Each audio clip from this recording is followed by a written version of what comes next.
Vamos juntos todos. Depois disso olhei e vi uma multidão tão grande que ninguém podia contar. Eram de todas as nações, tribos, raças e línguas. Estavam de pé diante do trono e do Cordeiro, vestidos de roupas brancas e tinham folhas de palmeira nas mãos. E gritavam bem alto: do nosso Deus que está sentado no trono e do Cordeiro vem a salvação. Vamos louvar o Senhor.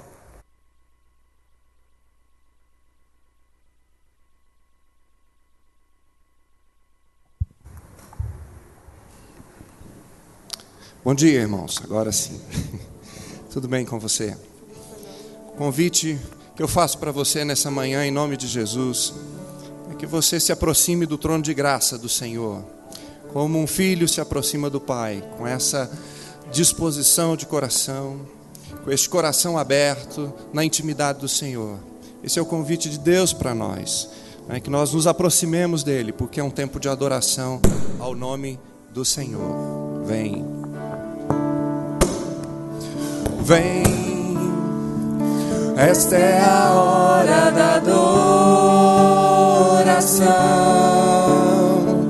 Vem dar a Ele teu coração. Vem, assim como estás para adorar. Vem, assim como estás diante do Pai. Vem, do início, novamente. Vem, esta é a hora da adoração. Vem, dar a Ele teu coração. Vem, assim como estás para adorar. Vem, assim como estás diante do Pai. Vem, toda língua confessará ao Senhor, todo joelho se dobrará, mas aquele que a te escolher o tesouro maior terá. Toda língua confessará ao Senhor, todo joelho se dobrará, mas aquele que a te escolher o tesouro maior terá. Vem, vem, esta é a hora da adoração. Vem, dar a Ele teu coração. Vem, assim como estás para adorar. Vem, assim como estás diante do Pai. Vem, vem, vem. Irmãos, o ser humano nasce com uma saudade de Deus. Não é? Há um vazio no coração de todo ser humano que só pode ser preenchido com o Senhor Jesus Cristo. E nós somos então portadores dessa mensagem do Evangelho. O próximo cântico fala: aquele que tem sede, busca e busca o Senhor Jesus.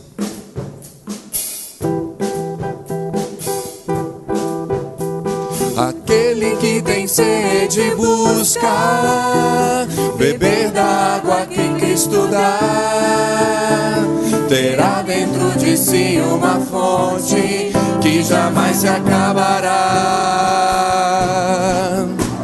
Aquele que tem sede busca beber da água que Cristo dá, terá dentro de si uma fonte que jamais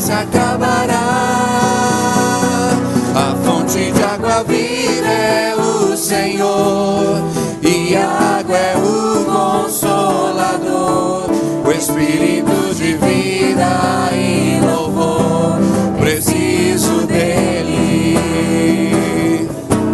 Tu és o espírito de amor em meu dia e consolador.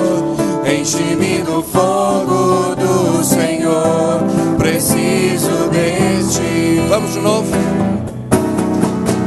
Aquele que tem sede buscar, beber da água que Cristo dá, terá dentro de si uma fonte que jamais se acabará. Aquele que tem sede buscar, beber da água que Cristo dá, terá dentro de si uma fonte que jamais se acabará. A fonte de água viva é o Senhor, e a água é o Consolador, o Espírito de vida e louvor, preciso de ti. Tu és o Espírito de amor, o meu guia e consolador.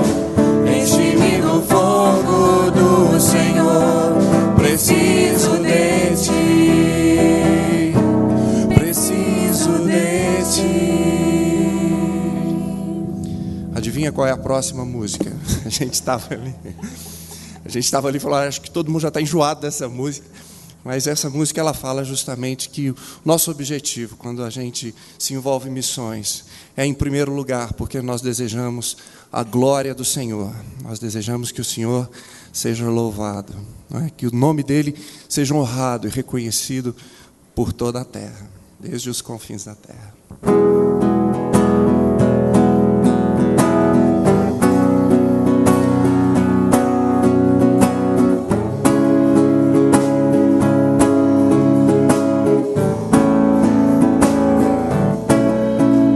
Desde os confins da terra, no mais profundo mar, nas alturas do céu, louvado és dentro dos corações, em meio a um clamor, soube essa canção.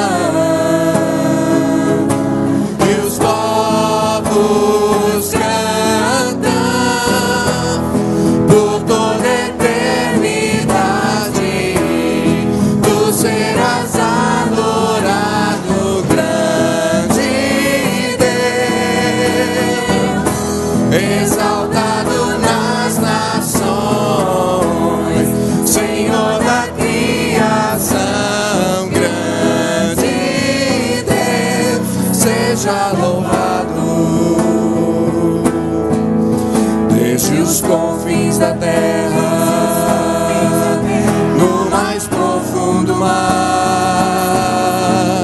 nas alturas do céu,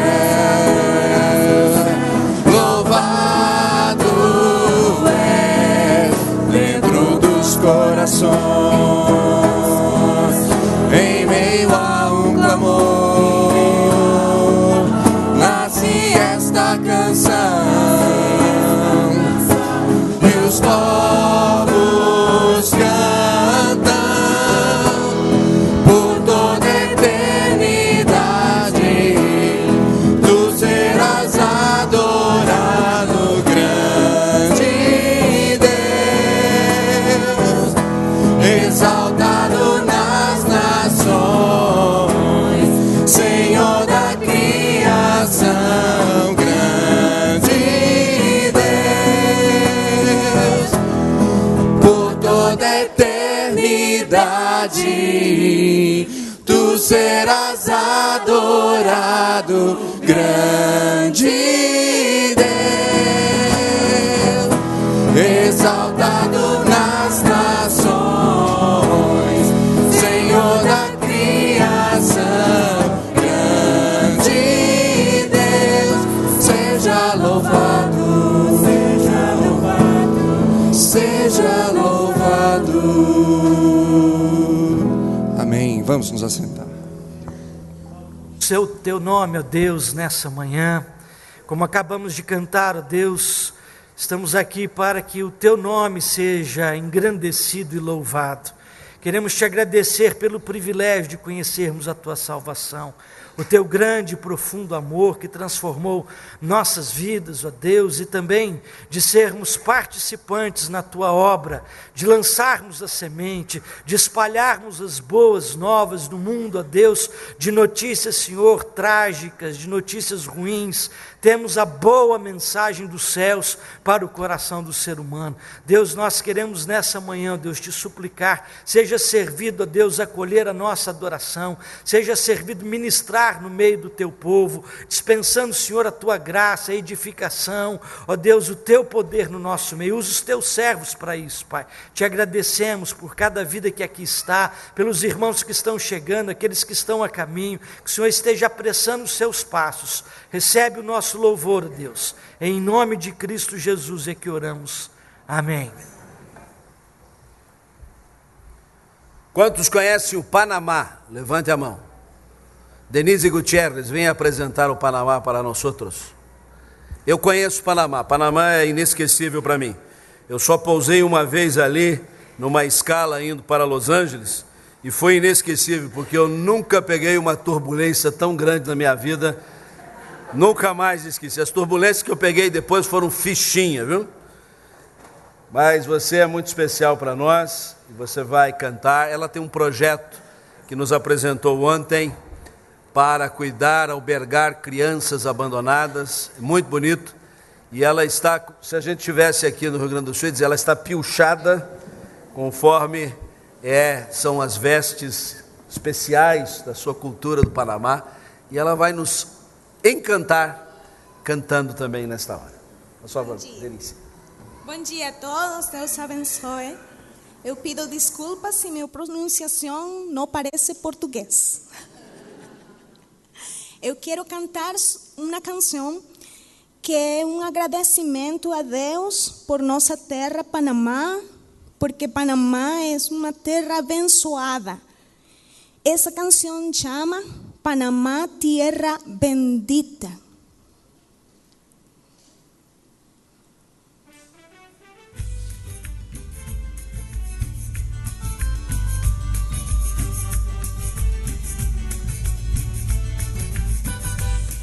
Una tardecita hermosa de noviembre tropical, en medio de grandes gritos se escucha un nuevo cantar. Las hermosas mariposas regalan de su color, las elegantes palmeras proclaman en alta voz que es Panamá, tierra bendita, tierra donde yo nací, puente y corazón del mundo, el Señor lo quiso así.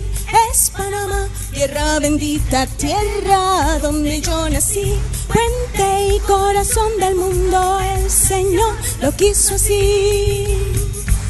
A ver, así, arriba abajo, encima abajo.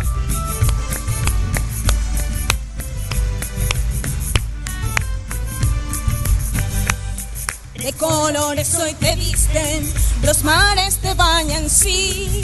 Tu cintura tan pequeña al mundo ha de servir. Hoy un pueblo agradecido eleva una oración para agradecer a Cristo por darnos tal bendición. Que es Panamá, tierra bendita, tierra donde yo nací, puente y corazón del mundo, el Señor lo quiso así. Es Panamá, tierra bendita, tierra donde yo nací, puente y corazón del mundo, el Señor lo quiso así.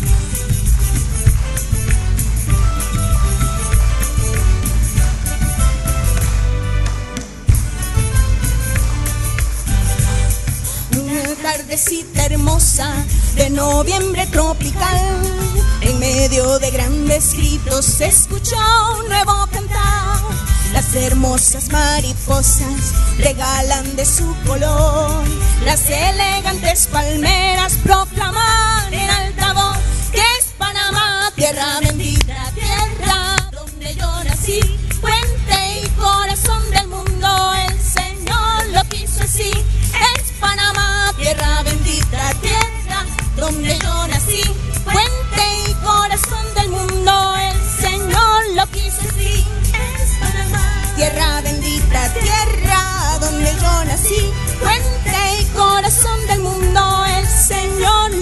quiso así. Tierra bendita, tierra donde yo nací, fuente y corazón del mundo, el Señor lo quiso así.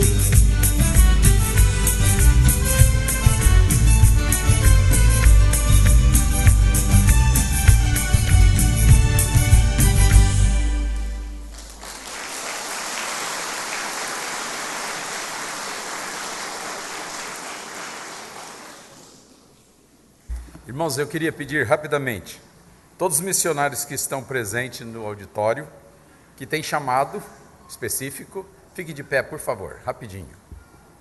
Inclusive aqui no púlpito também. Irmãs, todos os missionários que têm chamado específico. Agora, eu queria pedir a todos os missionários que estão aqui no auditório, que não tem chamado específico, que estivesse ficando de pé, para abençoarmos todos esses missionários que estão aqui.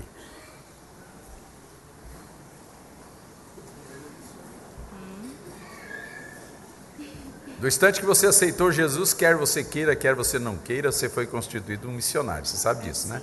Então a igreja toda que aceitou Jesus deve ficar de pé nesse momento, né?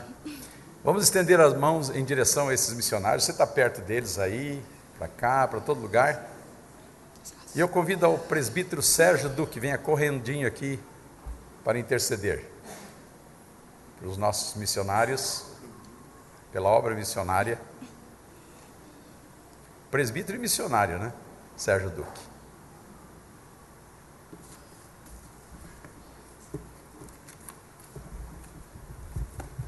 Senhor Deus, Pai amado, Pai querido, louvado seja Teu nome, Senhor, pela oportunidade desta manhã, desse final de semana de conferência missionária, e que nossos corações, Senhor, se voltam com mais proximidade para o Senhor, porque nós sabemos quem Tu és, Senhor, nosso Deus, nosso Senhor, o Senhor da nossa vida, e nós estamos aqui, Senhor, para Te servir, para Te louvar, para Te honrar.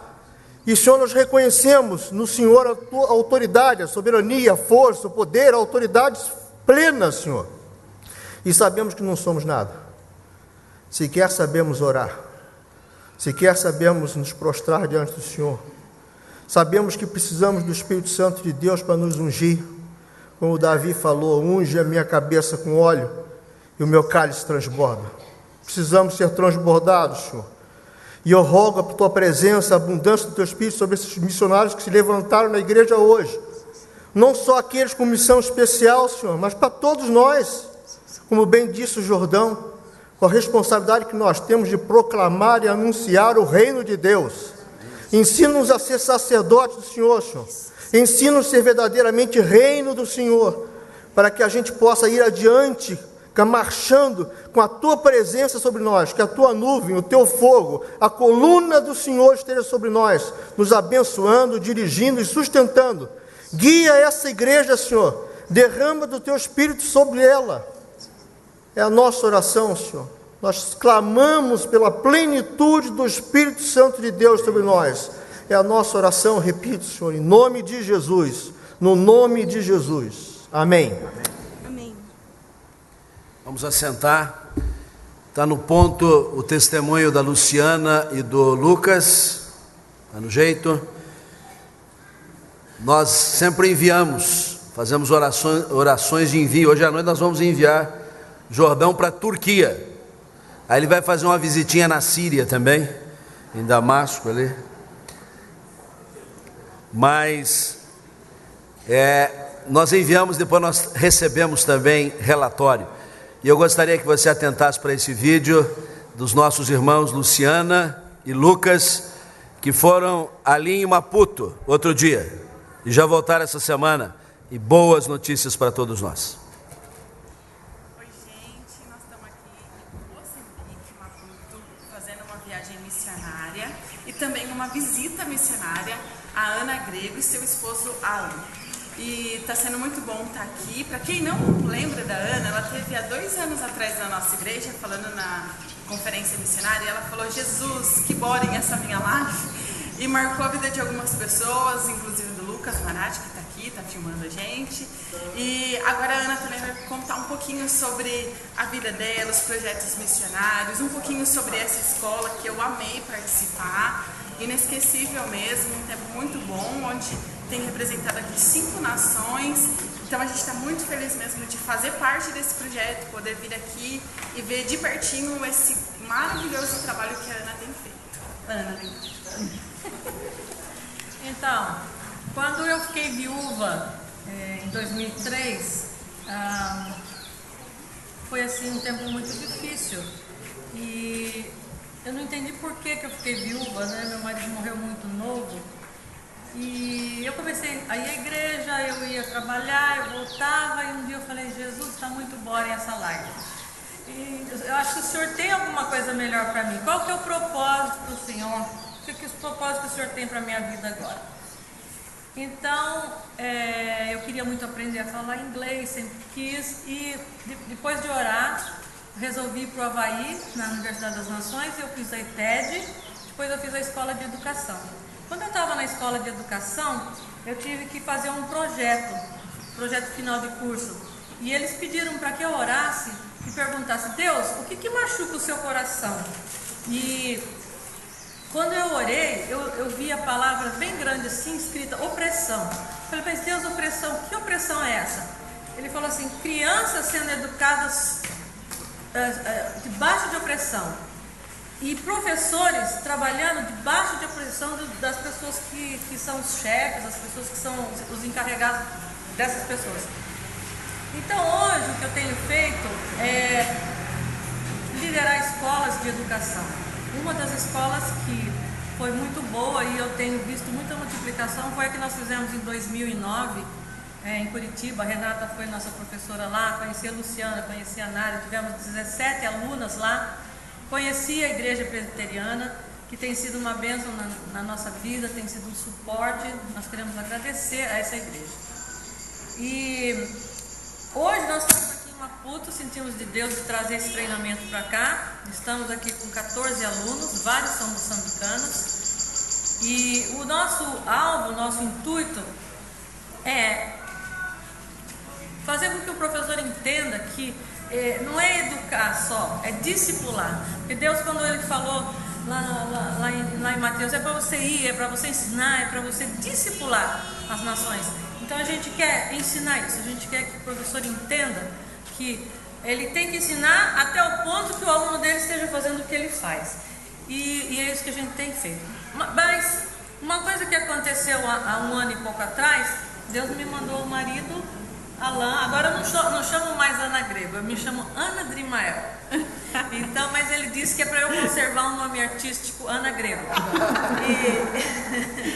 E o que foi mais interessante, que é uma pessoa que tem um coração missionário, já fez a ITED, agora está sendo aluna nessa, está até com a roupinha do Kids Games, que a Luciana e o Lucas estão dando aula. Daqui a pouco a gente vai aqui num orfanato fazer o Kids Games com as crianças. E ele está traduzindo o currículo bíblico para o francês, porque ele é francês. E é muito assim interessante como que Deus tem me abençoado, tem feito. E agora as alunas de Curitiba estão aqui para ajudar ensinando nessa escola. Quero agradecer aos irmãos, tudo que os irmãos têm feito. E é isso aí, Luciana. Tem alguma pergunta? Tudo bem. Então tá bom. Muito obrigada. Bom dia, irmãos.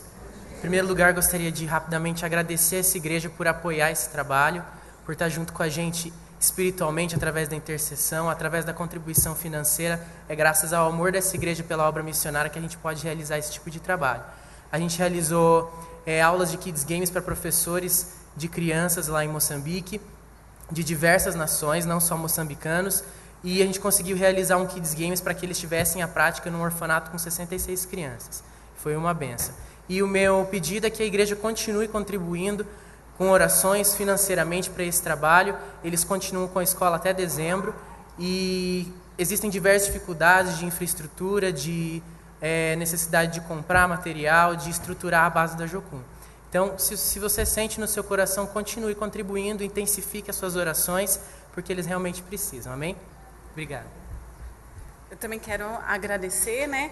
E só compartilhar com vocês assim que o meu chamado específico, né, que eu tenho desenvolvido aqui, é com crianças, né? E Deus tem aberto portas para a gente, né? Aqui em Curitiba, porque tem a Nádia também da Presbiteriana IPI que ainda está lá, né? Dando treinamento. E aqui em Curitiba a gente tem muito recurso, a gente tem muitas possibilidades e Deus tem nos chamado para dividir isso com outros professores que muitas vezes vivem assim na carência mesmo, com muita necessidade. Então, o Juarez sempre vai orientando, porque as portas não estão abertas, estão escancaradas. Convite sempre chega e o Juarez vai me orientando. Vamos aqui, vamos ali. E a gente também tem podido treinar outras pessoas para acompanhar a gente e isso tem sido uma alegria muito grande. Muito obrigada. Meus irmãos, vamos dar continuidade ao nosso culto e nesse instante o coral vai entoar um hino especial e logo a seguir nós vamos participar do ofertório. E você ouviu aqui depoimento tão carinhoso da Ana Grego, que é uma das parceiras. Agora os meninos vêm aqui agradecer esse patrocínio que abençoa a igreja. Um pouco de recurso que a gente manda, eles estão cuidando de mais de 60 crianças lá. Tivemos o testemunho do Marcos Maiununo agora no comecinho do culto. O reverendo Ronaldo é um dos nossos parceiros, nós mandamos muito pouco recurso para ele, ele abençoa dezenas de missionários. Eu queria que você levasse isso em consideração, já preparando-se para o ofertório, hoje especial, além do seu dízimo costumeiro, até mesmo da sua oferta missionária, que você já tem o compromisso, hoje é uma oportunidade mais especial de você incrementar a contribuição por ver tantos frutos que Deus já nos tem dado, com sementes que a gente planta desde cedinho e também no entardecer. Não podemos ser reticentes nesta semeadura. Vamos ouvir o coral e já na sequência nós vamos participar também do ofertório.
Vamos fazer a leitura que está impressa no auxílio litúrgico, leitura responsiva de Provérbios 3, 1 a 6. Filho, não esqueça os meus ensinamentos, lembre sempre dos meus conselhos.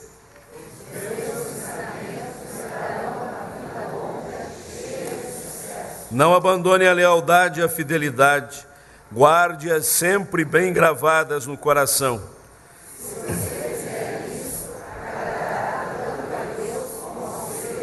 Confie no Senhor de todo o seu coração e não se apoie na sua própria inteligência.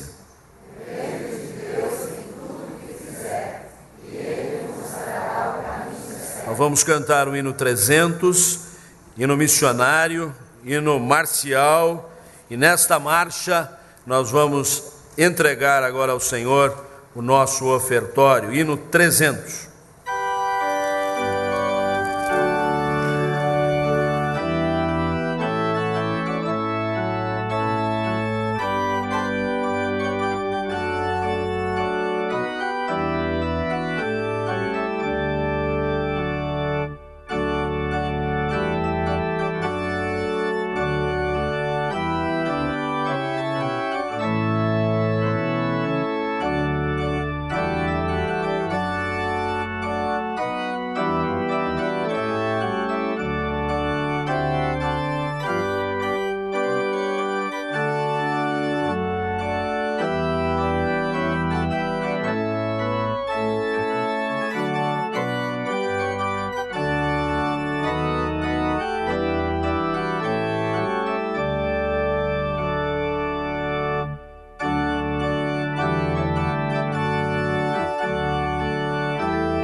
Crianças podem vir à frente, vamos ficar em pé nesse final. Eis que estou aqui na terra, esperando teu voltar. Vem buscar a tua igreja, vem Senhor e sem tardar.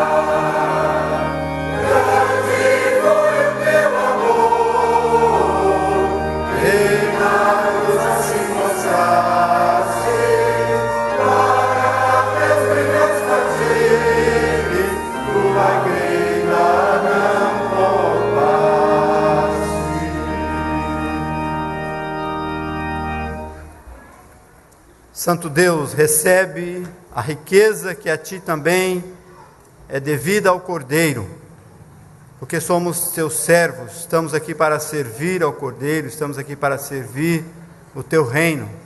E esses bens que o Senhor tem nos dado, ó Deus, através das nossas mãos aqui, trazemos também, Te ofertamos, como gratidão, como privilégio de investir no Teu reino, de abençoar nações, povos, pessoas, crianças, velhos, tribos. Deus Santo Poderoso, seja gracioso para conosco e nos abençoe. Faça resplandecer sobre nós o Teu rosto e nos dê o fruto para que proclamemos a Tua salvação entre todas as nações até os confins da terra, e que a honra, a glória, a riqueza, o poder sejam dadas ao Senhor, hoje e sempre, em nome de Jesus. Amém.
a nossa conferência missionária que se iniciou na sexta-feira à noite, continuou ontem à tarde e à noite, hoje nos acompanha nos nossos trabalhos regulares, e um convite especial a você.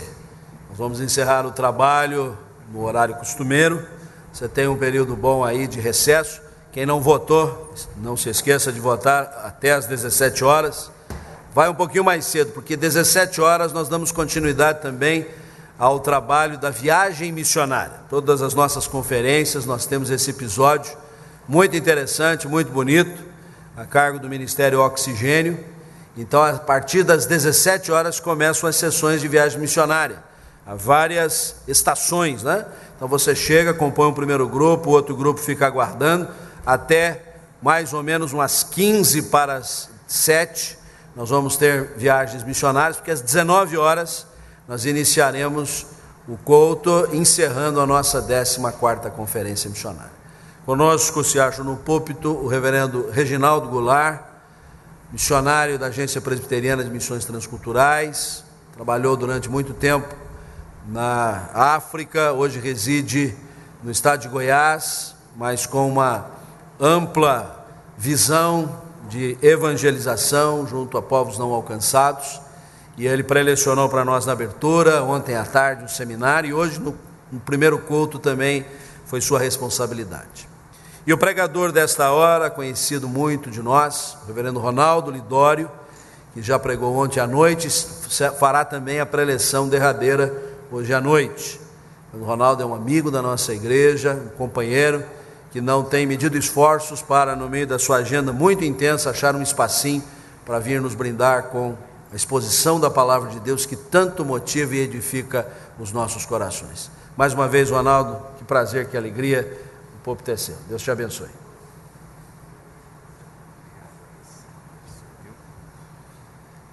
Meus irmãos, graça e paz em Cristo Jesus, amém? Quem esteve aqui ontem à noite vai lembrar, possivelmente muito bem, quais são os 8 segmentos menos evangelizados em nosso país. Quem esteve aqui ontem à noite? Muito bem, vocês vão se lembrar. Primeiro segmento menos evangelizado, indígenas. Segundo, ribeirinhos. Terceiro, ciganos. Quarto, os quilombolas. Quinto, sertanejos. Sexto, imigrantes. Sétimo, os mais ricos dos ricos. E oitavo, os mais pobres dos pobres. Então, se você ainda não escreveu, você pode escrever ou memorizar e levar esses motivos de oração para a sua casa, seu grupo familiar e para a sua igreja, se você é de outra igreja, para que possamos orar pelos povos e segmentos menos evangelizados em nosso país. Eu gostaria de adicionar 2 desafios missionários no mundo, não apenas aqui pensando em nosso país, mas também no mundo. Há hoje 2.200 povos que nada conhecem do Evangelho do Senhor Jesus em todo o mundo, 2.200 povos.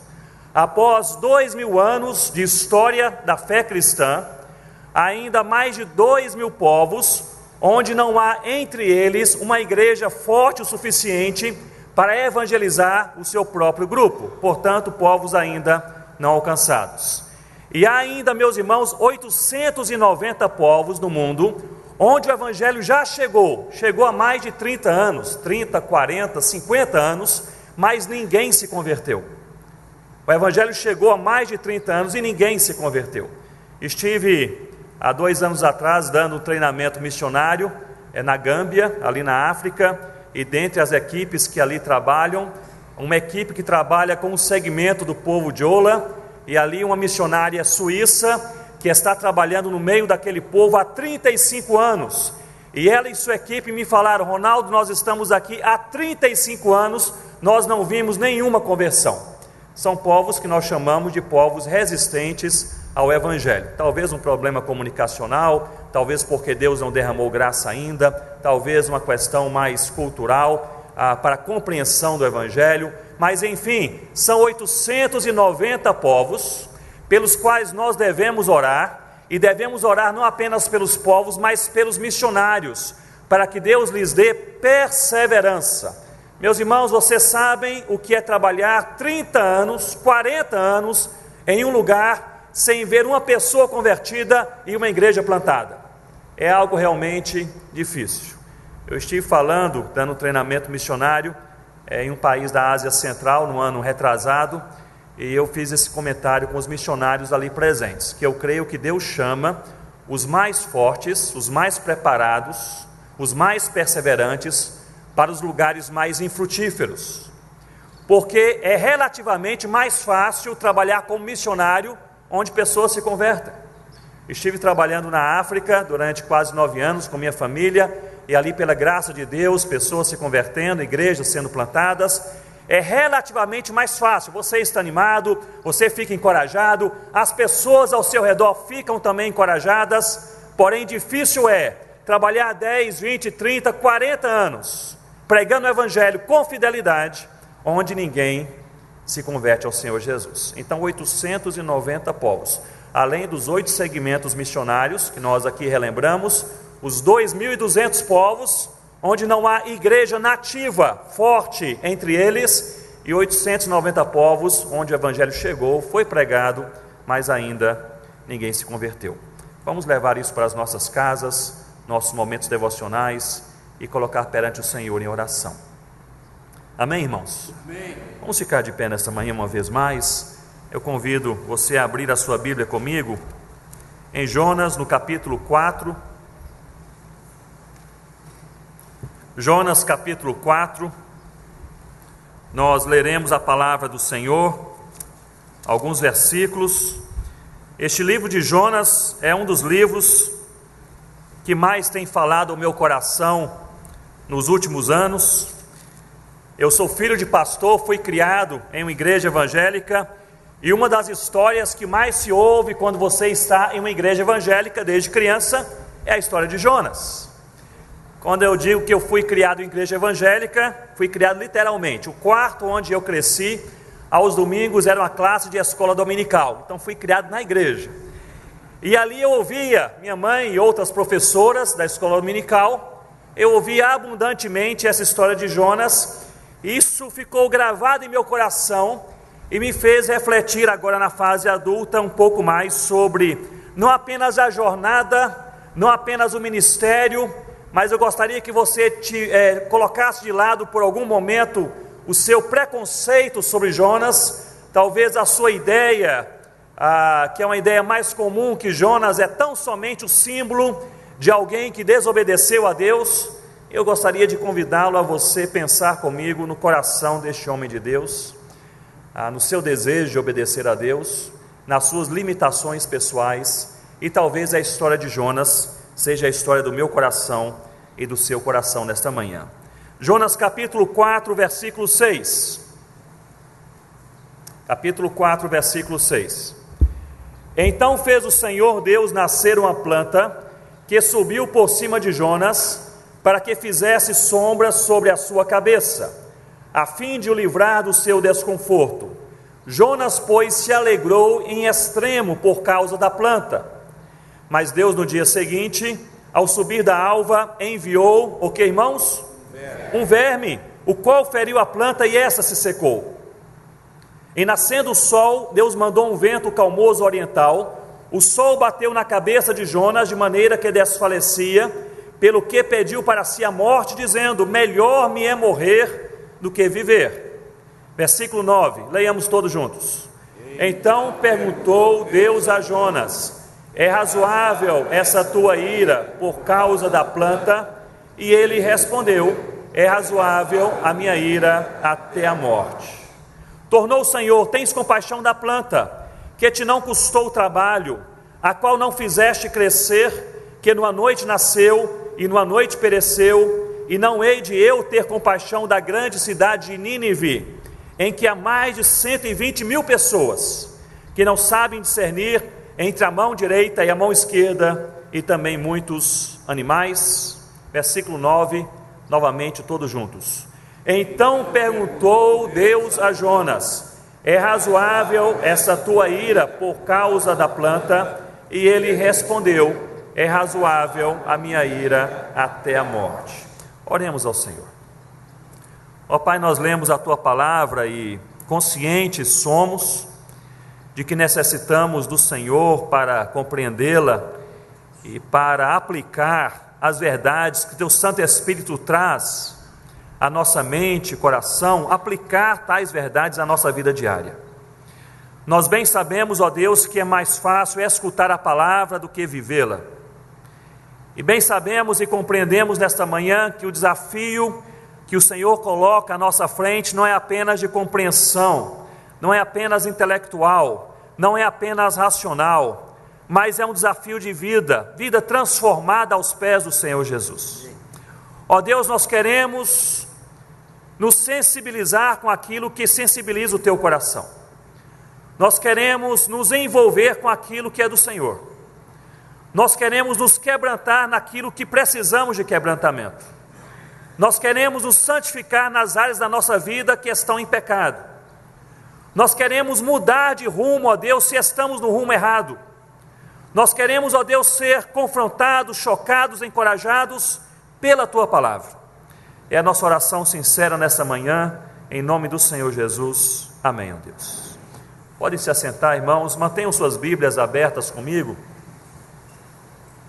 Em Jonas, para que nós possamos compreender o contexto do coração, da vida, da experiência volitiva de Jonas, nós precisamos ler o versículo-chave aqui deste livro, que se encontra em Jonas capítulo 1, logo no versículo 1. Jonas capítulo 1, versículo 1, nós lemos assim: veio a palavra do Senhor a Jonas, filho de quem, irmãos? De Amitai, dizendo: ora, Amitai era profeta de Deus na época em que Jeroboão II reinou sobre Israel. E durante esse período em que Jeroboão II reinou sobre Israel, e Amitai, pai de Jonas, era profeta de Deus entre o povo de Deus, os assírios tentaram 14 vezes invadir o estado de Israel, a nação de Deus. Notem bem que nessas 14 vezes, os assírios tentaram invadir a terra do povo de Deus, e em 7 dessas 14 ocasiões, eles chegaram às fronteiras de Israel. Nós bem sabemos que quando um povo inimigo invadia Israel, 3 coisas aconteciam. Em primeiro lugar, eles destruíam o templo, para que não houvesse mais adoração a Deus em Israel. Em segundo lugar, eles matavam o rei e toda a sua família, descendência, para que não houvesse governo em Israel. Em terceiro lugar, eles matavam o profeta e toda a sua família, para que não houvesse palavra de Deus em Israel. Então destruíam o templo, matavam o rei e família, matavam o profeta e família. E a pergunta que nós precisamos levantar nesta manhã é esta: quem era o profeta? Era Amitai. Quem era o filho do profeta? Era Jonas. Então, meus irmãos, nós podemos aqui imaginar Jonas, criança, correndo ali pelas ruas da sua cidade e ouvindo esses rumores: os assírios estão chegando. E ele bem sabia, seus colegas bem sabiam, a nação de Israel bem sabia. Durante quase 30 anos, Israel orou e jejuou a Deus para que Deus destruísse os assírios que os atormentavam. Destrua essa nação inimiga. Jonas, ele cresce com esse trauma em seu coração. Eu imagino Jonas indo para a cama à noite, cobrindo ali o seu corpo e também, quem sabe, a sua face, tremendo de medo e pensando assim: será que esta é a noite em que os assírios vão entrar, destruir Israel, destruir o templo, matar o rei, matar o profeta que é o meu pai e toda a minha família, e eu também morrerei? Jonas conviveu com este trauma contextual e histórico na sua infância, na sua adolescência e na sua fase adulta. Jonas, ele percorreu a sua história pessoal com este trauma marcado em seu coração e em sua mente. 14 vezes os assírios tentaram invadir Israel, 14 vezes eles ameaçaram diretamente Amitai, pai de Jonas, e o próprio Jonas. Agora, na fase adulta, Amitai não é mais profeta de Deus em Israel. Quem é o profeta de Deus? É o próprio Jonas. E como profeta de Deus, Jonas continua sendo ameaçado. Agora notem comigo no capítulo 1, versículos 1 e 2, nós lemos assim. Versículo 1, nós já lemos: veio a palavra do Senhor a Jonas, filho do profeta Amitai, dizendo, versículo 2: dispõe-te, Jonas, e vai à grande cidade. Qual é a cidade, irmãos? De Nínive. Eu lhes pergunto, Nínive era a capital de onde? Justamente da Síria. E Deus fala com Jonas algo interessantíssimo. Deus fala com Jonas: você vai até Nínive, até os assírios, você prega a minha palavra. Se eles não se converterem, eu vou destruí-los, mas se eles se converterem, eu vou poupá-los. Acompanhem comigo. 30 anos, Israel orava, muitas vezes jejuava e muitas vezes sacrificava a Deus, pedindo uma coisa: queime a nação inimiga, os assírios que nos atormentam. Agora Deus diz: Jonas, se você for e pregar a palavra e eles se converterem, eu vou poupá-los. Jonas, ele não pensa duas vezes. Ele pega o navio mais rápido para ir para um lugar mais distante de Nínive.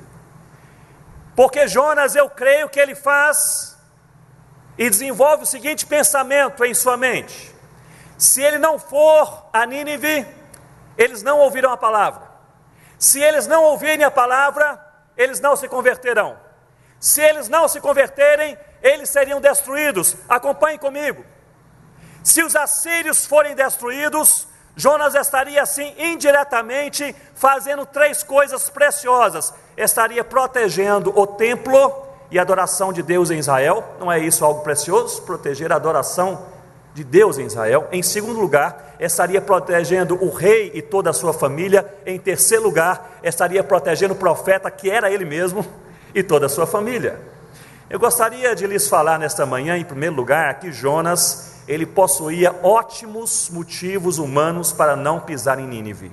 Porém, seus motivos não eram suficientes perante Deus. À semelhança de Jonas, nós também sempre teremos ótimos motivos humanos para nós não nos envolvermos com a obra de Deus. Nós somos jovens demais, ou velhos demais, o sol está quente demais, ou vai chover, está frio demais, o povo não apoia, a igreja não deu o ônibus e nem pagou o lanche, então não vou naquele culto evangelístico. O povo não está ali com braços abertos, portas abertas. Eu sou ocupado demais, tenho trabalho demais, estou enfermo demais, corrido demais, problemas demais. Nós sempre teremos ótimos motivos humanos para não nos envolvermos com a causa de Deus, irmãos. Porém, à semelhança de Jonas, precisamos nos relembrar nessa manhã que nossos motivos humanos não são suficientes perante Deus. Deus tem lógica própria, Deus tem pensamento próprio, Deus tem propósito próprio para as nossas vidas, e nem sempre os planos de Deus fazem sentido no nosso coração. Estou certo em falar isso? Nem sempre os planos de Deus fazem sentido no nosso coração. Aliás, se nós lermos a palavra de Deus, pensando naqueles que foram chamados por Deus, parece que tudo está meio errado. Deus não chama os fortes, Ele chama os fracos. Deus não chama os que têm, Ele chama aqueles que nada têm. Deus não chama os líderes, Ele chama os servos. Deus não chama os grandes, Ele chama os pequenos. Deus não chama os hábeis, Ele chama aqueles que não têm habilidade. Talvez para deixar bem claro que quando algo acontece no reino de Deus, não acontece porque nós sabemos, porque nós temos e porque nós somos, mas é pelo poder de Deus, pelo poder de Deus. E aí Deus, na linha de chamar os fracos, de chamar os mais incapazes, Deus chama Jonas, que era a pessoa menos indicada, humanamente falando, para ser chamada para pregar aos ninivitas. Haveria talvez 100 ou 1000 outras pessoas em Israel que obedeceriam a Deus de coração aberto. Jonas não era uma dessas 100 ou dessas 1000 pessoas. Jonas então não pensa duas vezes. Talvez você esteja aí pensando assim, mas Ronaldo está tentando me convencer que Jonas não era esse símbolo de desobediência. Meus irmãos, é isto mesmo. Eu gostaria de propor nesta manhã a você entender comigo que Jonas era um homem de Deus, profeta de Deus, obediente a Deus, fiel a Deus, mas com uma ferida aberta no seu coração e na sua alma. E essa ferida aberta tinha nome, chamava-se Nínive, a Assíria, os inimigos. Se você não está convencido que Jonas era este homem de Deus, abra sua Bíblia comigo em Jonas, no capítulo 1. Você se lembra da história? ele toma um barco em direção a Tarsis, fugindo do chamado de Deus, da direção de Deus. Ele entra nesse barco, cai sobre este barco uma enorme tempestade, e há neste barco marinheiros. Capítulo 1, versículo 8, isso em uma tempestade em alto mar. Então lhe disseram os marinheiros: declara-nos, Jonas, agora, por causa de quem nos sobreveio este mal? Que ocupação é a tua? De onde vens? Qual é a tua terra? E de que povo és tu? Ou seja, nos deu o seu dossiê completo. Versículo 9, e Jonas lhes respondeu: eu sou hebreu, e temo ao Senhor, o Deus do céu, que fez o mar e a terra. Mas, meus irmãos, que testemunho! Até em uma tempestade em alto mar, Jonas não diz eu sou perseguido, Jonas não diz eu sou um coitadinho, Jonas não diz eu sou um profeta, Jonas diz eu sou um servo de Deus, o Deus que fez o céu, o mar e a terra. Jonas era um pregador de Deus, da palavra de Deus, fiel a Deus, mas tinha uma ferida aberta em seu coração, chamada Nínive. Ora, em uma tempestade em alto mar, é difícil você se concentrar em pregar a palavra de Deus. Quem já passou aqui por uma tempestade em alto mar? Ou em alto rio? Lá na Amazônia os rios são como mares, não é? Uma travessia lá no Rio Negro, perto de Santa Isabel, nós fazemos aquela travessia, são 37 quilômetros de margem a margem, então é como o mar. No meio de uma tempestade em alto mar, você só pensa em uma coisa: será que eu vou morrer? Jonas, em uma tempestade em alto mar, ele pensou em uma outra coisa: eu creio e sigo a Deus, o Deus que fez o céu, o mar e a terra.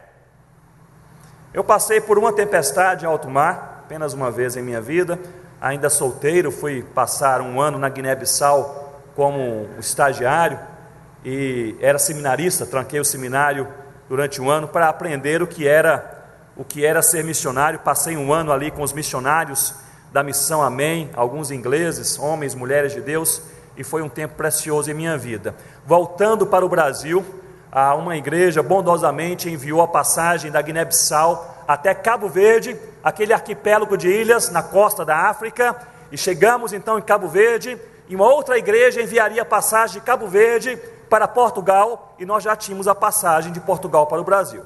Mas ao chegarmos em Cabo Verde, em lugar da passagem havia um telegrama, e o pastor, muito carinhoso, um telegrama disse: Ronaldo, coisas aconteceram, infelizmente não deu para comprar a passagem, mas vamos orar para os irmãos chegarem ali em Portugal. E graças a Deus que a igreja orou, porque apareceu um barco, e este barco ele levava um carregamento de bananas verdes para serem ali vendidas em Portugal. Entramos naquele barco, eu e o Alfredo, que é hoje pastor presbiteriano em Boa Vista, entramos naquele barco, tínhamos um violão, e eles falaram: brasileiros, vocês cantam? Nós falamos: cantamos. E eles falaram: então vocês vão cantar e tocar, e vocês assim vão pagar a passagem, tudo aqui de graça, e podem comer bananas, então está tudo certo. Em 3 dias nós chegaremos em Portugal. Falei: tudo bem. Entramos naquele barco, ficamos ali no porão daquele barco, carregamento de banana todo ali organizado, amarrado. Mas, meus irmãos, depois de 2 dias, nós enfrentamos uma terrível tempestade. E nós passamos 3 dias à deriva. A tempestade era tamanha que o capitão daquele barco desligou os motores, e nós passamos 3 dias açoitados por aquelas ondas terríveis, aquele vento fortíssimo para um lado e para o outro. Depois de um dia, até os marinheiros começaram a se desesperar.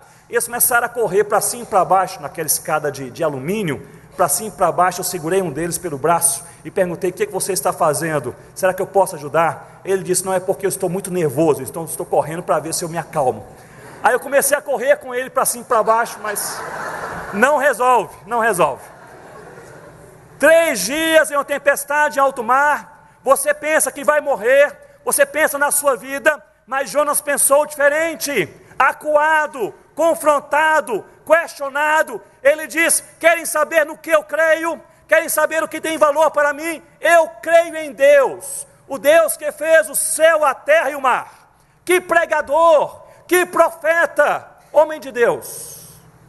Se você ainda não está convencido, você pode olhar comigo o que aconteceu no versículo 11. Disseram-lhe os marinheiros: Que te faremos para que o mar se nos acalme? E Jonas respondeu no versículo 12, respondeu-lhes: tomai-me, e o que, irmãos? Lançai-me ao mar. Que paixão pelas almas!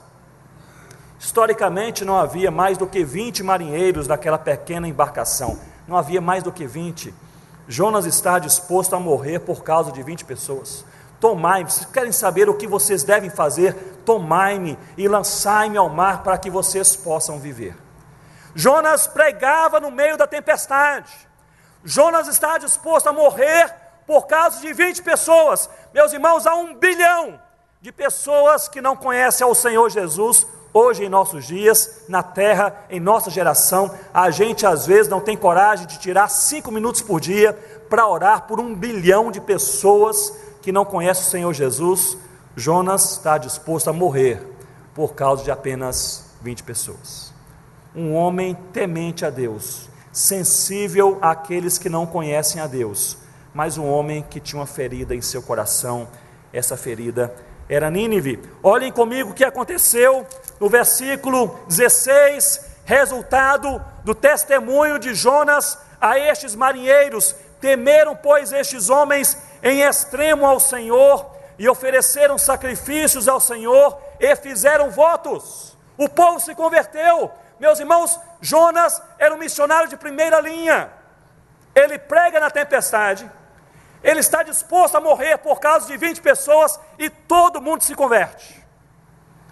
Mas um homem que, apesar de ser homem de Deus, profeta de Deus, servo de Deus, ele tinha algo em seu coração, em sua vida, em sua alma, que precisava de quebrantamento, precisava de cura, precisava de perdão. Era o ódio ferrenho contra os assírios. Olhe para mim nesse momento. Nós estamos aqui nesta manhã, nós somos homens e mulheres de Deus. Nós estamos aqui nesta manhã porque nós amamos a Deus e a palavra de Deus. Estamos aqui e certo é que nós já oramos, nós cantamos, lemos a palavra, louvamos a Deus, consagramos nossas vidas, até nossos recursos, nossas famílias na presença de Deus. Mas a despeito de sermos homens e mulheres de Deus, crentes no Senhor Jesus, salvos pelo sangue do Senhor Jesus, que andam com o Senhor Jesus, nós podemos, à semelhança de Jonas, carregar uma ferida aberta em nossa alma, que precisa de quebrantamento, que precisa de confronto, que precisa de perdão, que precisa de cura. A palavra que eu lhes trago nesta manhã é uma palavra mais pessoal, mais íntima, mais individual, não sobre as coisas que você faz, ou como as pessoas te veem. Talvez as pessoas te veem como um homem de Deus, uma mulher de Deus, um homem de oração, uma mulher que trabalha, um pastor, um missionário, um presbítero, um líder. Mas a pergunta que eu lhe faço nessa manhã é essa: como está o seu coração na presença de Deus? Deus te chama para o seu caminho, não porque Deus precisa de você, mas porque você precisa do caminho. Deus chamou Jonas para Nínive, não porque Nínive precisava de Jonas.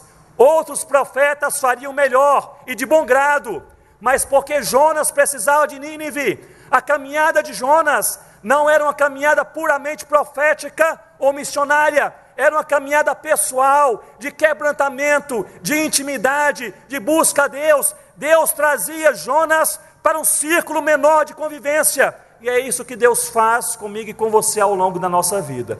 Coisas dão errado, as tempestades vêm, nós somos confrontados, nós somos acuados, a enfermidade cai sobre a nossa casa e nós perguntamos por quê. Talvez Jonas se perguntou por quê. E a resposta é clara: Deus está nos convidando para uma vida mais próxima, para uma vida mais íntima, para uma vida mais santa, para fazermos a sua vontade, não apenas por estarmos engajados em um programa, para fazermos a sua vontade, porque nós amamos verdadeiramente o Senhor Jesus. E aí Jonas, ele é lançado no mar, e ele é engolido por este grande peixe. E aqui no capítulo 2, meus irmãos, nós podemos ler, depois vocês podem reler em casa, a conversa de Deus com Jonas no ventre daquele grande peixe. E Jonas, ele fez uma oração, e no capítulo 2, no versículo 9, nós lemos parte do teor dessa oração, que nos diz assim: mas com a voz do agradecimento eu te oferecerei sacrifício. O que votei? O que, irmãos? Pagarei. Vamos falar juntos. O que votei, pagarei. Mais uma vez. O que votei, pagarei. Quem já leu todo o livro de Jonas pelo menos uma vez em sua vida? Também só tem 4 capítulos, não é pequenininho, mas quem leu este livro todo percebe que este livro não descreve nenhum voto a Deus.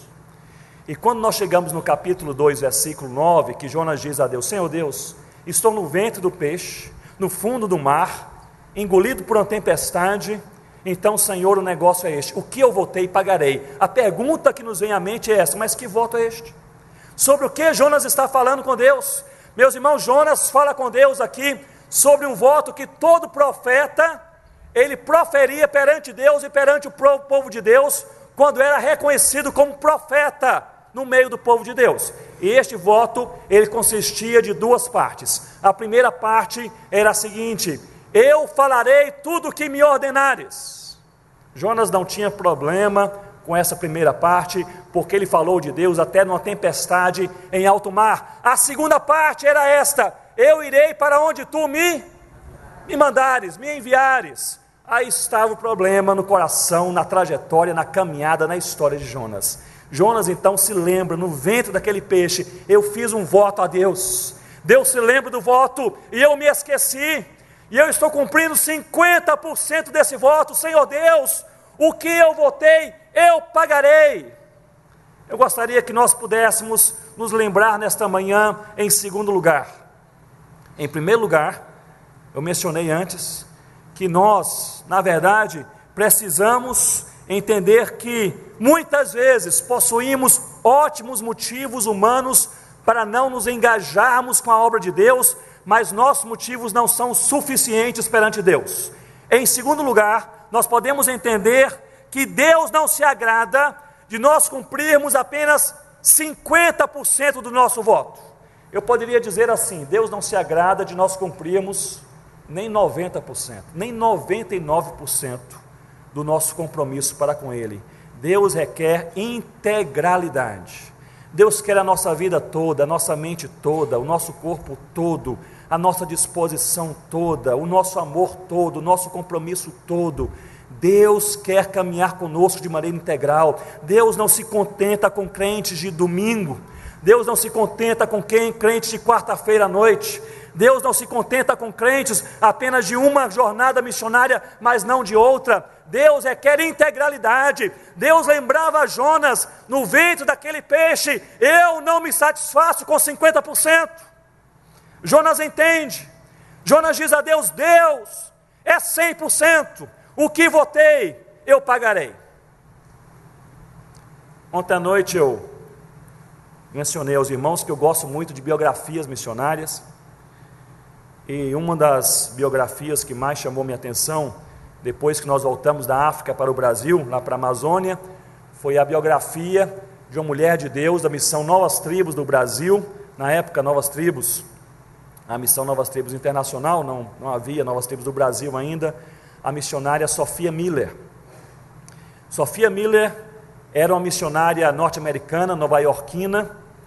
Ela se converte em um culto de praça em Nova York. Ela diz que ela entrou na praça, ela era cética, não gostava de nada da fé cristã, entrou na praça, havia um homem em cima de um caixote, naquela época em que se pregava em cima de caixote, em cima de um caixote pregando a palavra de Deus. Ele ouve a mensagem, ela ouve a mensagem, e ao atravessar a praça, ela ouve a mensagem e ela é despertada ali mesmo para servir ao Senhor Jesus, e depois direcionada para trabalhar com os indígenas. Ela vai para a Colômbia sozinha, magrinha, despreparada, solteira, vai para a Colômbia, e ali ela se engaja com duas tribos indígenas, os Baniwa e os Curipaco. Sem ela saber, ela entra e trabalha no Brasil por mais de 10 anos, sem saber que está no Brasil.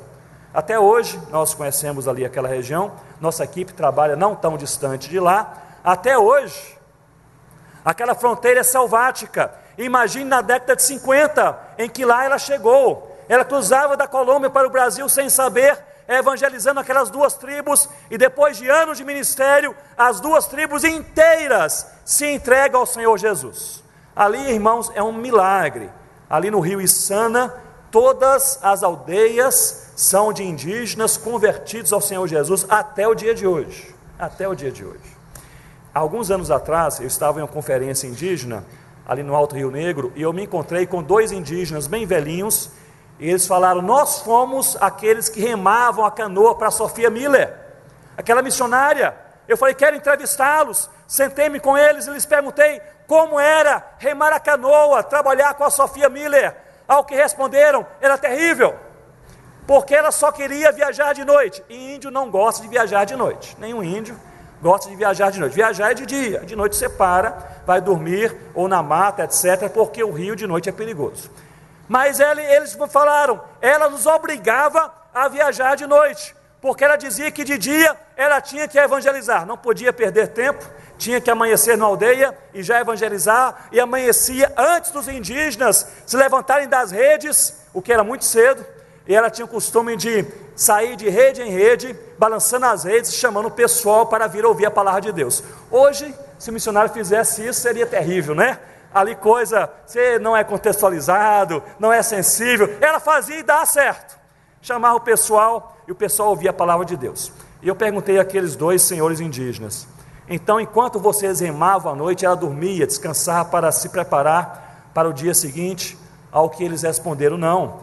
Ela passava pelo menos metade da noite, da madrugada, com uma lamparina acesa, traduzindo o Novo Testamento para a língua curipaco.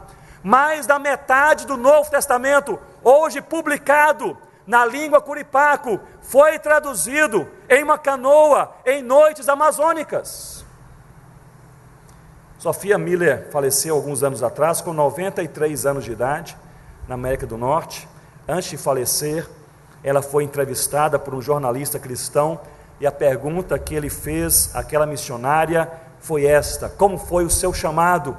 Ao que a Sophia Miller respondeu: eu jamais tive um chamado, eu li uma ordem e obedeci.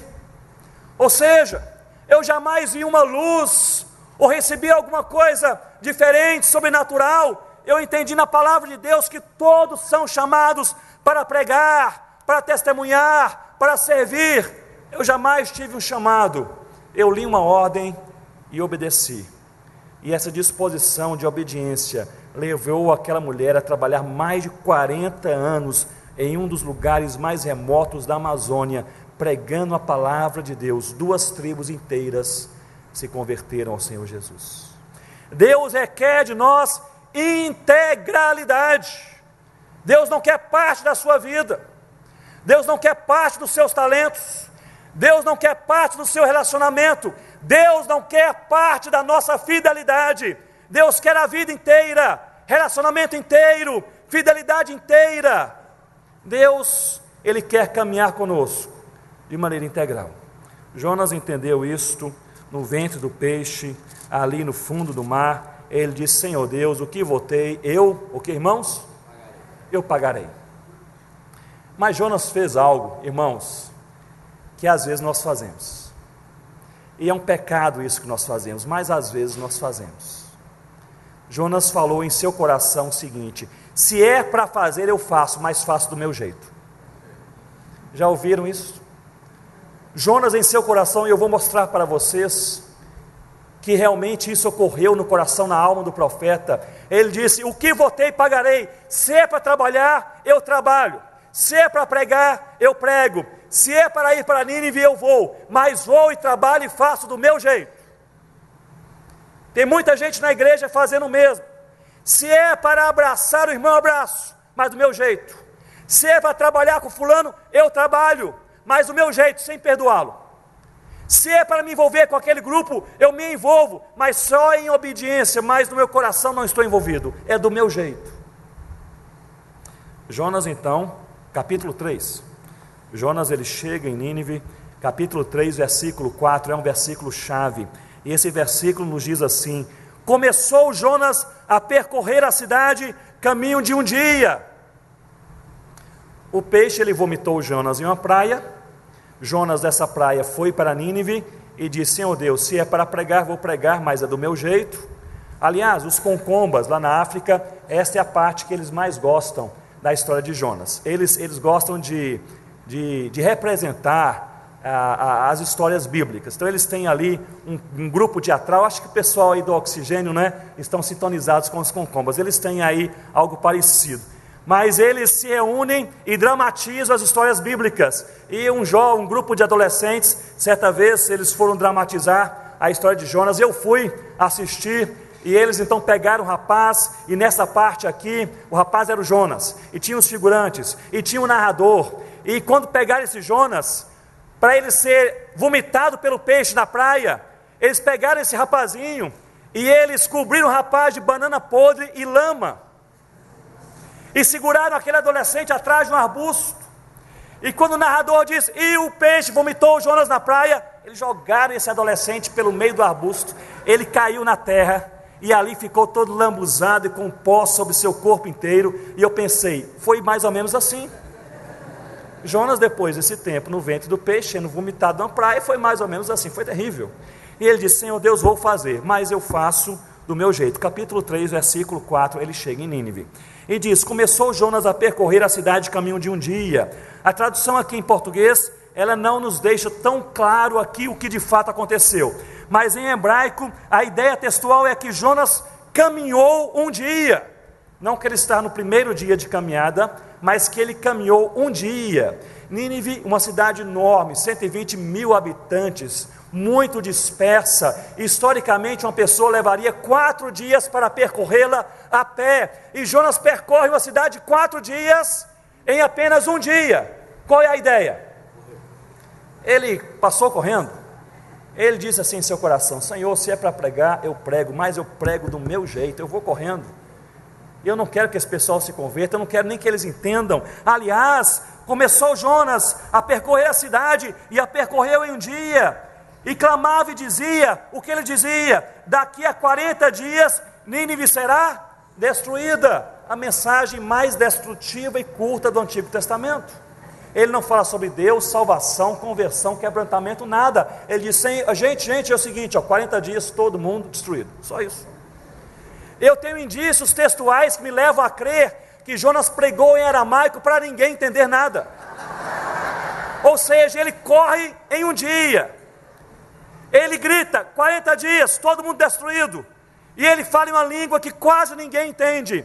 Mas aí no versículo 5, ele tem a maior decepção da sua vida. Os ninivitas creram em Deus. Aí o negócio mudou no coração de Jonas.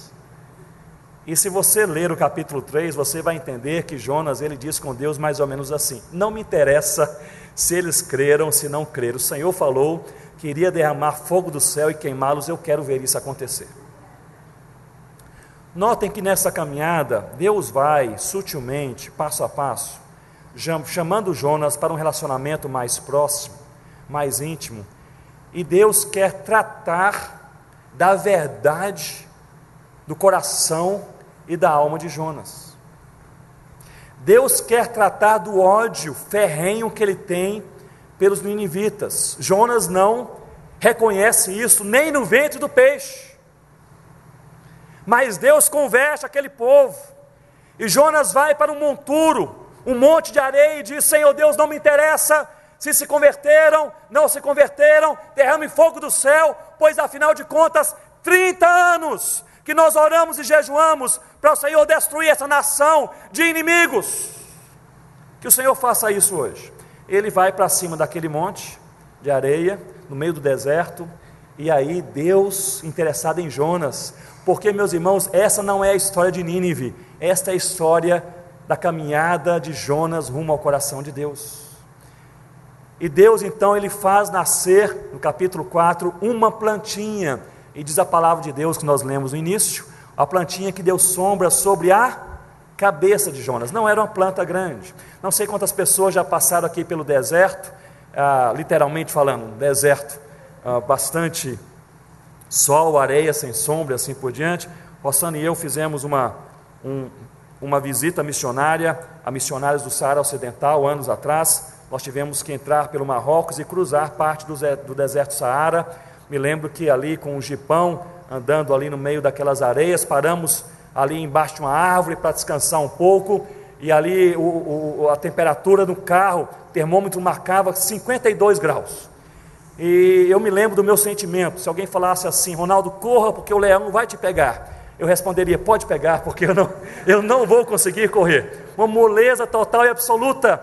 E a única coisa que alguém pensa no deserto é uma sombra e um pouco de água. E Deus faz nascer uma planta para dar sombra sobre a cabeça de Jonas. E é o único momento em todo o livro, em toda a história, que nós lemos que Jonas se alegrou por causa de alguma coisa. Até então ele está irado, mas agora ele se alegra. Capítulo 4, nós chegamos ao ponto em que nós começamos. Capítulo 4, versículo 6. Então fez o Senhor Deus nascer uma planta que subiu por cima de Jonas, para que fizesse sombra sobre a sua cabeça, a fim de o livrar do seu desconforto. Jonas, pois, se alegrou em extremo por causa da planta. Versículo 7. Mas Deus, no dia seguinte, ao subir da alva, enviou um verme. Notem, meus irmãos, que caminhada interessante.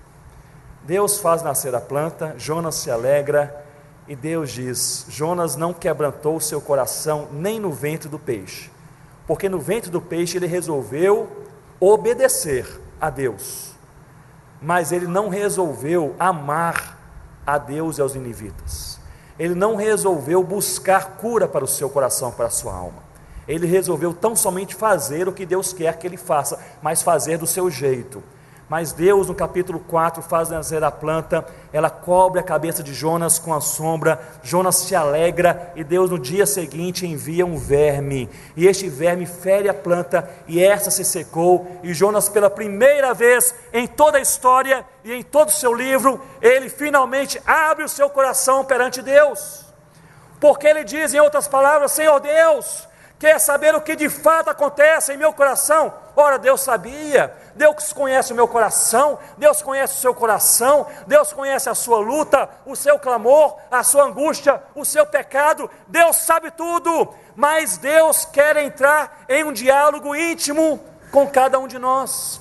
Deus nos trazendo para um círculo menor de convivência, de relacionamento, de santidade, de cura, de transformação. Jonas, então, pela primeira vez, ele olha para Deus e diz: Senhor Deus, quer saber o que acontece no meu coração? A coisa é simples. Se o Senhor manter os ninivitas vivos, eu prefiro morrer. É simples assim. Eu tenho tanto ódio e amargura deste povo, que se eles viverem, eu quero morrer. E ele diz: eu quero morrer. Mas Jonas, é razoável a tua ira? Ele diz: até a morte. Até a morte. Ele repete novamente: até a morte. E aí ele escancara seu coração, escancara sua alma, preste atenção nisso, e ele entra em um diálogo sincero com Deus. Meus irmãos, Deus conduz a nossa história para chegarmos em um momento na nossa vida em que entremos em um diálogo sincero com o Pai. Os concombas lá na África, uma vez falando, na verdade eu preguei esse sermão aqui, a primeira vez foi lá para os concombas, e ao final desse sermão eles fizeram um cântico. Eles faziam os cânticos assim na hora. Quando o sermão tocava seus corações, o grupo de louvor já ficava ali conversando, não é isso? E saiu a música na hora, e nessa música eles dizem assim, cantam essa música até hoje: Deus conduz os nossos passos nos dias bons e nos dias terríveis, para que nós possamos entrar em uma conversa sincera com o Pai. E é isso que Deus faz conosco. Você talvez esteja passando pelo vale da sombra da morte, talvez você esteja passando por angústias no seu coração, na sua alma, na sua mente, na sua família, na sua vida, nos seus caminhos, no seu trabalho. Talvez você não entenda esse jogo de ações, reações e fatos na sua própria história, mas Deus está conduzindo a sua história e conduzindo os seus passos para algo sublime e muito maior, porque Deus olha além do horizonte, Deus conhece a nossa necessidade, e Deus quer gerar em nós uma relação mais próxima e sincera com o Pai. Isso porque, meus irmãos, nós temos a tendência natural, carnal e humana de nós aparentarmos aquilo que nós não somos. de nós aparentarmos sermos um profeta de Deus, mas com o coração distante do Senhor, de nós aparentarmos sermos homens e mulheres de Deus, líderes, pastores, missionários, crentes, trabalhadores, mas com o coração distante dos caminhos do Pai. William Davidson, ele faz uma comparação entre reputação e caráter, e ele, em seu livro sobre liderança cristã, nos diz assim: reputação é o que os homens pensam sobre você, mas caráter é quem verdadeiramente você é. Ele diz: reputação é a sua fotografia, mas o caráter é a sua face, a verdade sobre a sua vida. Ele diz: reputação fará de você rico ou pobre, mas o caráter fará de você feliz ou infeliz. E ele completa: a reputação é o que os homens falam de você no dia do seu funeral, mas caráter é o que os anjos falam de você perante o trono de Deus. É a verdade do nosso coração, sem máscaras, sem falsa imagem, sem falso engano. É a verdade do nosso coração, verdade nua e crua, como nós estamos e somos na presença de Deus. E é aí que Deus quer que nós entremos em um diálogo sincero com Ele. Tudo isso aconteceu para Jonas chegar nesse momento e abrir seu coração na presença de Deus. Agora notem comigo para finalizarmos. As mais profundas lições de Deus não vêm por meio de grandes peixes, mas sim por meio de pequenos vermes. Porque o grande peixe endireitou os passos de Jonas, mas só o pequeno verme tocou no seu coração. O grande peixe, as grandes mudanças, os grandes pregadores, os grandes congressos, as grandes coisas, talvez possam nos colocar no caminho certo para fazer a coisa certa, mas são os pequenos vermes, pequenos momentos, pequenas horas devocionais, pequenas palavras, é que quebrantam o nosso coração para nós estarmos com o coração certo. Deus não quer apenas que tenhamos passos certos, mas corações quebrantados. Não, Deus não quer vidas úteis no seu reino tão somente. Deus quer vidas santificadas em um diálogo sincero com o Pai.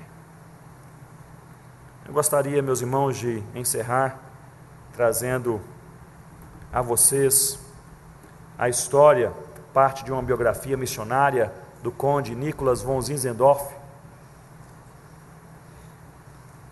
A história da igreja moraviana, que foi tremendamente usada por Deus, especialmente no século XVIII, saindo ali daquela pequena comunidade de Herrnhut, liderada pelo conde Nicholas von Zinzendorf, uma igreja que orava a Deus e pedia uma presença sincera de Deus em seu meio. Era a oração daquele povo: Senhor Deus, uma presença sincera, real do Senhor em nosso meio. No dia 13 de agosto de 1727, a igreja, ela experimenta uma presença real de Deus em seu meio. A igreja passa por um avivamento e a igreja passa a enviar missionários. A igreja que mais enviou missionários até hoje, depois da igreja primitiva, no primeiro século. A igreja que mais alcançou os confins da terra a partir de um movimento local até os dias de hoje. Uma igreja que enviou tantos missionários que até hoje chegamos em lugares inóspitos, como eu estive na África do Sul anos atrás, em um segmento isolado da tribo Xhosa, totalmente não alcançado, totalmente distanciado, com 2 casais missionários ingleses. Fomos até lá, para lá chegarmos e percebemos que o povo era todo crente no Senhor Jesus, e quem lhes trouxe o evangelho eles não sabiam, mas sabiam que havia uma árvore ali quase que milenar, vários e vários séculos, e que alguém havia ali desenhado em baixo relevo alguma coisa no tronco daquela árvore, e eles falaram: eu acho que foi esse pessoal aqui que nos trouxe o evangelho, mas nós não sabemos quem foi. E ali havia em baixo relevo a figura de um cordeirinho carregando a cruz, que é ou era o símbolo moraviano. E fatalmente podemos pensar que uma equipe da igreja moraviana enviada para a África do Sul subiu então para a Namíbia, chegou até a tribo Xhosa, pregou o evangelho e o povo se entregou ao Senhor Jesus no século XVIII. Uma igreja que experimentou coisas tremendas na presença de Deus. O conde Nicholas von Zinzendorf, em uma das suas viagens missionárias, ele se encontra com 2 esquimós que lhe pedem missionários, à semelhança dos povos não alcançados hoje. Eu estava falando com alguns irmãos ontem, eles perguntando, mas e as tribos indígenas são fechadas? Eu disse, há tantas tribos indígenas não alcançadas, abertas para o Evangelho. Não falta abertura, e não faltam recursos para quem quer fazer a obra de Deus. O que falta é gente, não há missionários. E o conde Nicholas von Zinzendorf, nessa viagem missionária, se encontra com esses 2 esquimós. Eles dizem, nós também queremos missionários lá no Alasca, de onde nós somos. Ele volta para a sua comunidade, ele ora a Deus dizendo, Senhor Deus, não há missionários mais para enviar, enviamos todos os missionários. Ele dorme naquela noite, ele diz que sonha com o Senhor Jesus, e o Senhor Jesus naquele sonho lhe diz, você deve enviar o oleiro, o Senhor que faz os vasos de barro aqui para aquela vila, o oleiro. Era um homem solteiro, um homem que não tinha liderança por eminência na igreja local, mas era um crente, um servo do Senhor Jesus. Não sabemos o seu nome até hoje. O conde chama o oleiro no dia seguinte, ele diz, é o seguinte, encontrei 2 esquimós, eles querem o Evangelho, eu sonhei com Jesus, e nesse sonho ele me disse que você é o missionário. Mas antes que você decida alguma coisa, eu quero lhe dizer que se você aceitar o desafio, você vai sozinho, porque nós não temos mais ninguém para enviar com você. Em segundo lugar, você vai sem dinheiro, porque nós gastamos todo o nosso dinheiro enviando missionários, não temos mais nada, então você vai trabalhando e se sustentando por aí. E em terceiro lugar, ninguém aqui tem ideia de onde fica este tal de Alasca, então a gente acha que você nem vai voltar. Então um desafio missionário muito cativante, você vai sozinho, sem dinheiro e não vai voltar. E aquele oleiro olha para o conde e diz assim, eu preciso de um tempo para orar, eu preciso de 2 minutos. E ali de pé ele abaixa a sua cabeça e ora a Deus durante 2 minutos, depois levanta a sua face e diz assim, se o Senhor me conseguir um par de sandálias usadas, amanhã cedo eu irei. A história não diz, mas a impressão que eu tenho sempre que eu leio ou conto esta parte da história da igreja moraviana, a impressão que eu tenho é que aquele homem está descalço. O certo é que a única coisa que ele pede para obedecer a Deus é um par de sandálias usadas. Irmãos, olhem para mim nesse momento e pensemos juntos. Deus tem sido bondoso para conosco. Nós temos muito mais do que um par de sandálias usadas, não é verdade? Aliás, nós oramos por alguma coisa às vezes pequena, Deus nos dá coisas maiores. Oramos por uma namorada, Deus dá uma esposa. Oramos por um filho, Deus dá 2 ou 3, até netos. Oramos por uma pequena comunidade, Deus dá uma igreja, família do Senhor neste lugar. Oramos por emprego, Deus dá algo assim que nos espanta, nos alegra. Oramos pelo dinheiro para pagar um aluguel, Deus dá uma casa própria. Nós temos muito mais do que um par de sandálias usadas, e muitas vezes nós continuamos, em lugar de partir para o outro lado da rua, ou para o outro lado do mundo, nós continuamos pedindo e pedindo um pouco mais. O certo é que aquele conde, ele deixa aquele oleiro, aquela tarde ou noite, não sei bem, e ele diz, amanhã cedo vou conversar com você. Você respondeu muito rápido, talvez você esteja assim meio emotivo, amanhã cedo nós conversamos. No dia seguinte cedinho, o conde Zinzendorf chega à casa do oleiro, bate à sua porta, ninguém atende, ele bate de novo, a vizinha corre para acudir o conde e diz, o Senhor chegou tarde demais, porque hoje, antes do sol raiar, ele me entregou os seus bens, me confiou os seus bens, e ele me disse, eu tenho uma missão importante demais que não pode esperar. E partiu, e jamais foi visto novamente. Este é um dos anônimos da história das missões. Nós não sabemos seu nome, não sabemos o seu paradeiro, mas nós sabemos que, como consequência, resultado de uma vida que se entregou a Deus e que pediu a Deus para obedecê-lo apenas um par de sandálias usadas, hoje, meus irmãos, mais de 50% de todos os esquimós da terra são convertidos ao Senhor Jesus. Isso porque lá no século XVIII, um homem, ele se encontrou em um momento em que ele poderia ser sal da terra e luz do mundo. Ele amou o Pai, caminhou com Deus e decidiu, com um par de sandálias usadas, servir ao Senhor Jesus. Mas para que isso aconteça, Deus precisa curar os nossos corações. Corações enfermos não caminham em passos largos. Almas quebradas, amarguradas, angustiadas, tendem a não ver as possibilidades de trabalho, de serviço e de missão ao seu redor. A palavra do Senhor para Jonas foi remontar a sua história de tal maneira que Deus pudesse tocar no coração de Jonas, dizendo: eu quero entrar em um diálogo íntimo e sincero com você. Eu quero curar o seu coração, não quero apenas salvar Nínive. Eu poderia fazer isso com outra pessoa, um outro profeta melhor do que você. Mas eu quero tocar no seu coração, quebrantar a sua alma, porque pessoas quebrantadas são usadas por Deus. Curva a sua cabeça, ore ao Senhor. Eu gostaria que neste momento você não orasse por outra coisa a não ser pela sua vida. Ore ao Senhor pela sua vida. Você é crente no Senhor Jesus, está aqui nesta manhã, e Deus quer, certamente, Ele quer sempre nos abençoar. Deus não quer apenas te usar, Deus também quer nos usar. Mas Deus quer, primeiramente, nos quebrantar, nos santificar,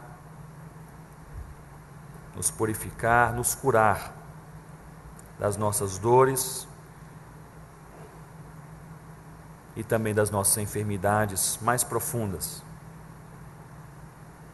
Deus quer nos livrar de cativeiros da alma, talvez seja amargura com o irmão, talvez seja um ódio que você tem de outra pessoa, talvez seja uma questão do seu próprio temperamento explosivo com o qual você lida dia a dia, talvez seja um pecado no fundo da sua alma que você nutre e não larga, talvez seja uma questão comportamental, algo na sua família, no seu trabalho, talvez seja a indisposição do seu coração e vida para você fazer aquilo que Deus quer que você faça, eu não sei.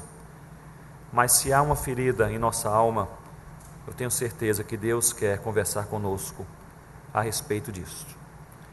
Entre em diálogo sincero com Deus nesta manhã. Uma conversa sincera. Dizendo: Senhor Deus, o Senhor já sabe, mas o Senhor quer conversar sinceramente comigo e eu contigo. A verdade sobre o meu coração é esta. A pergunta não é se você é usado por Deus. Essa não é a pergunta neste momento, nesta manhã. A pergunta é: como está o seu coração? Fiquemos de pé e oremos ao Senhor.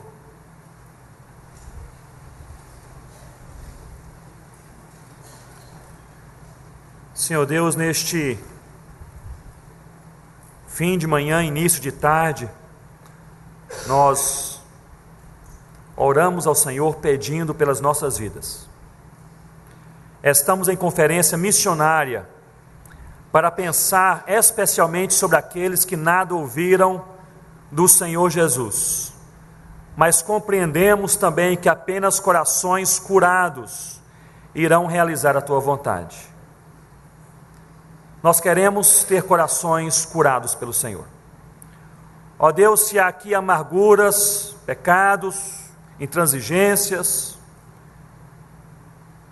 temperamentos que não caminham sob o domínio do Espírito Santo, situações relacionais, comportamentais, conjugais, familiares quebradas,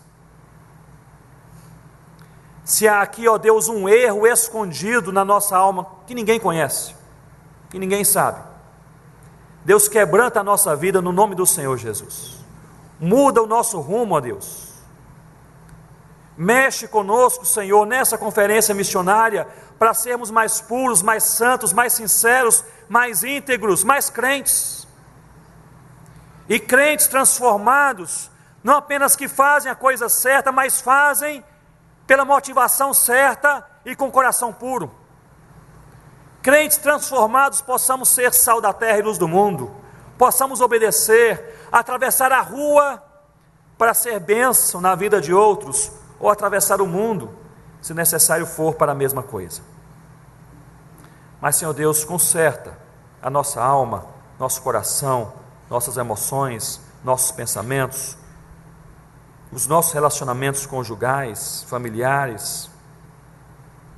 Faça algo novo e bom em nossas vidas, ó Deus, ao longo deste fim de semana, para que possamos terminar essa conferência missionária amando um pouco mais os povos que nada ouviram de Jesus, mas amando muito mais o Senhor Jesus e com os corações no lugar certo.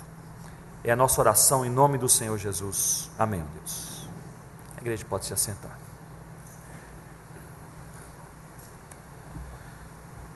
Nós vamos combinar o seguinte: nós vamos terminar o culto, vamos almoçar, vamos votar e vamos voltar. Às 5 horas tem viagem missionária, às 19 horas o encerramento da conferência. Ronaldo é o pregador. Eu quero agradecer a presença de todos, visitantes, vários pastores que estão aqui conosco. Você também que nos acompanhou pela internet, obrigado. Não é pela audiência, é pelo fato de você estar integrado a nós nesse espírito de culto. E às 19 horas teremos também a transmissão online. Nós vamos cantar o hino 287, segunda estrofe só as mulheres, terceira estrofe só os homens, a primeira e a quarta em conjunto. Fiquemos em pé e louvemos ao Senhor.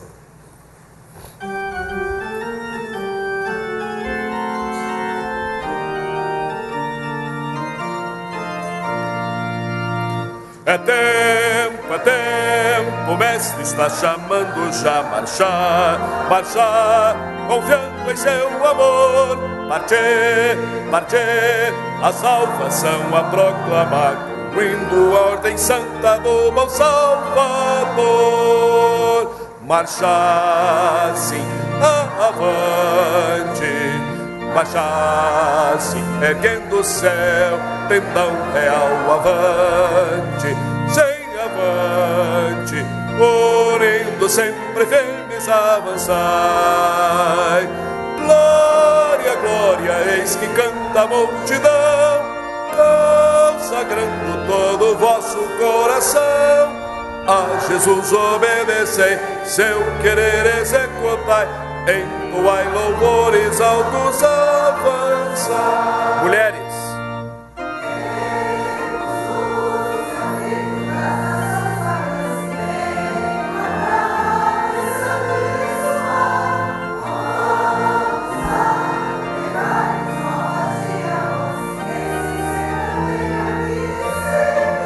todos, marchar sim, avante, marchar sim, erguendo o seu pendão real avante, sem avante, unidos sempre firmes avançai. Glória, glória, eis que canta a multidão, consagrando todo o vosso coração.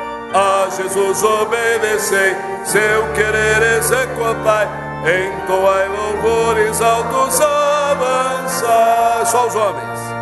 Desperta, igreja, e vem o teu dever cumprir. A todos faze a Cristo conhecer. A tua mão estende com paciente amor, ajuda-os em Jesus a vida a receber. Marchar sim, avante, marchar sim, erguendo o céu, pendão real avante, sim, avante, unindo sempre firmes avançai.